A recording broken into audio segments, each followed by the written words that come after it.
Hello mga kababayan, ito tips itong Hyundai Accent na 2017 model. Headlight mo boss.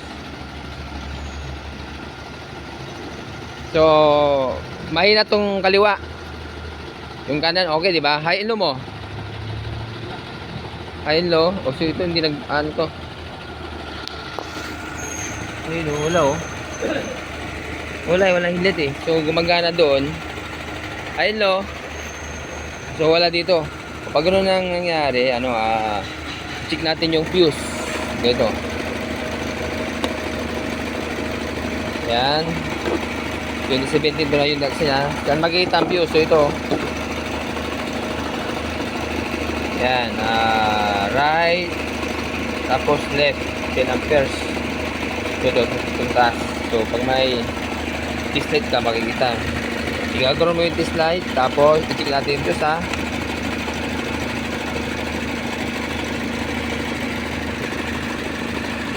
Ayun oh. Maliwanag. Tapos ito, wala. Mahina. Ito isa, pares na maliwanag. So, pumutok tong fuse. Anong ginawa nyo dito, boss? Ba't pumutok tong fuse? Nagpalit ba kayo ng socket? Ng headlight socket?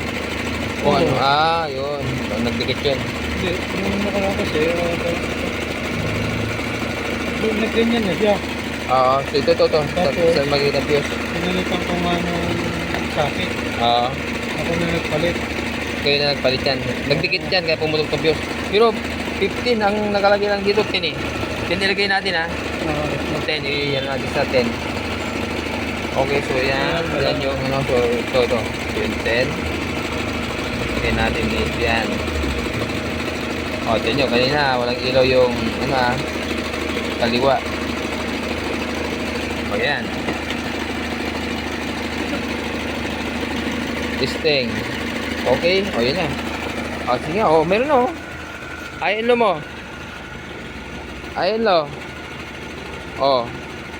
Okay sa ulit. Ganun. Pag ganun na mangyari sa inyo, maliwanag sa kanan o sa kaliwa, tignan nyo lang dito kung saan makikita yung fuse dito mga kababayan. Hyundai Accent na 2017 model, yun Ito yung kaliwa, ito yung kanan.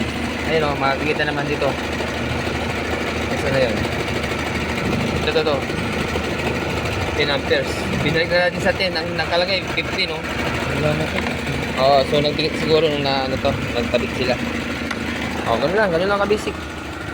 Mag-trouble, kaya check nyo muna yung fuse. Okay, thanks for watching. Salamat sa Diyos.